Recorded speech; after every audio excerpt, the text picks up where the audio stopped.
నమస్తే అండి అందరికీ. అందరు ఏం చేస్తున్నారు? టీలు, టిఫిన్స్, కాఫీలు అన్నీ తాగేసిరా? ఈరోజు స్పెషల్ ఏంటి? సండే కదా. సండే రోజు స్పెషల్ అంటూ ఏమీ ఉండదు. ఎందుకు అని అంటే అందరూ కలిసి కూర్చొని తినడమే స్పెషల్. ఎందుకంటే ఈ వారం రోజులు మొత్తం కూడా స్కూల్కి వెళ్ళి తింటాము, బాక్సులు, ఆఫీస్కి బాక్సులు ఇవన్నీ ఉంటాయి కదా. సండే రోజు మాత్రం ఇంట్లో అందరూ కలిసి కూర్చొని భోజనం చేయడమే స్పెషల్ అనమాట. ఇంకా మా ఇంట్లో స్పెషల్ ఏంటో చూద్దాం రండి.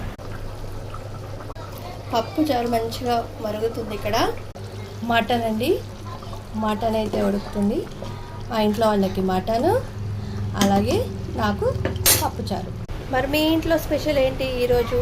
స్పెషల్ అంటే చెప్పాను కదా, అన్ని వంటలు చేసుకొని మంచిగా కలిసి కూర్చొని భోజనం చేస్తే అదే స్పెషల్ అనమాట. ఇంకా ఏ స్పెషల్ అవసరమే లేదు.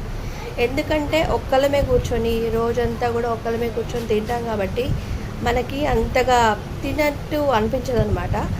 అదే మన ఇంట్లో వాళ్ళతో కూర్చొని తింటే 4 బుక్కలు నోట్లకు పోతాయి. ఎందుకంటే అందరం ఉన్నాము అని చెప్పేసి. మరి మీ ఇంట్లో కూడా అంతే కదా? అంతే ఉంటుందండి, ప్రతి ఒక్కరి ఇంట్లో అంతే. అందరం కలిసి కూర్చొని తింటే 4 బుక్కలు ఎక్కువ తింటాం. అదే ఒక్కలమే కూర్చొని తింటే అసలు నోట్లకే పోదు. అదే స్పెషల్ అనమాట. ఇంకా ఏంటి, ఈ సండే రోజు మీ ఇంట్లో మీరేం స్పెషల్ చేసుకున్నారో చెప్పండి. అట్లనే ఇంకొకటి ఏంటంటే, సండే వచ్చింది కదా, ఇంకా పిల్లలకి రాయించడము ఇవి అవి అన్నీ ఉంటాయి. కాకపోతే ఏంటి అని అంటే సండే రోజు మొత్తం కూడా మంచిగా హ్యాపీగా గడిపోవాలి.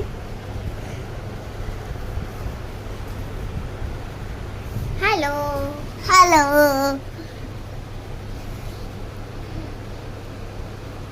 వాడు ఫేస్ చూసిరా, మెరిసిపోతుంది.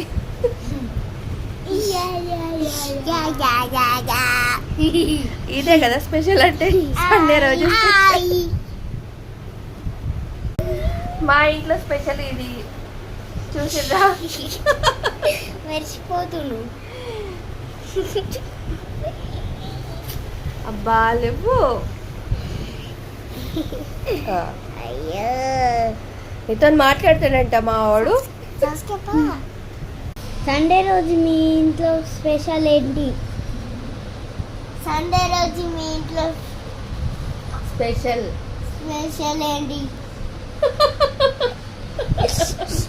అబ్బో, సండే అంటే ఇట్లుంటుంది కదా, మీ ఇంట్లో కూడా ఇంతేనా?